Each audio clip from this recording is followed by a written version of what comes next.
না বড় দেরি হয়ে গিয়েছে, বাঁচানো গেল না রোহিতকে। আচ্ছা, 2 নম্বর ওয়ার্ডে বন্যার জলে স্নান করতে গিয়েছিল রোহিত, বাবার সাথে মায়ের সাথে গিয়েছিল।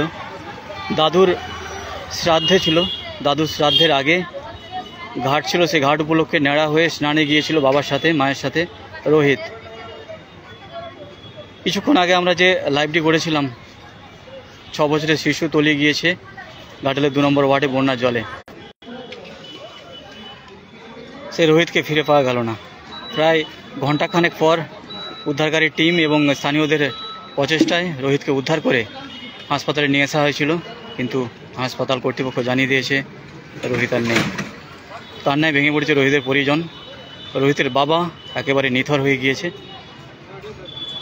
আসলে রোহিতের বাবা সাঁতার জানতো না এবং রোহিতও সাঁতার জানতো না। চোখের সামনে রোহিত পড়ে যাওয়ার পর কিছু করার ছিল না রোহিতের। মা বাবা চিৎকার চেঁচামেচি করার পর স্রোতের জলে অনেকটাই টানা হয়ে গিয়েছে রোহিত।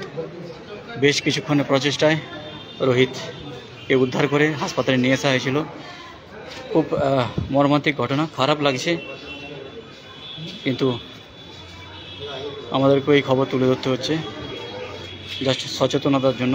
কারণ শিশুদেরকে সাঁতার অবশ্যই শেখানো উচিত এবং তার সাথে বাবা মাকেও কিন্তু সাঁতার জেনে রাখা উচিত, তাহলে কিন্তু রোহিতকে এইভাবে চোখের সামনে যেতে হতো না।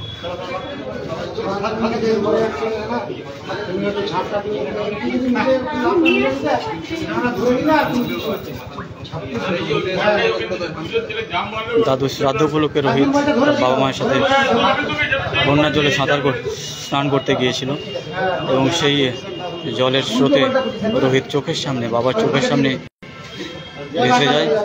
প্রায় বেশ কিছুক্ষণ পর উদ্ধার হয়, বাঁচানো যায়নি রোহিতকে। হাসপাতালে রোহিতের নিথর দেহ এখনো পড়ে রয়েছে।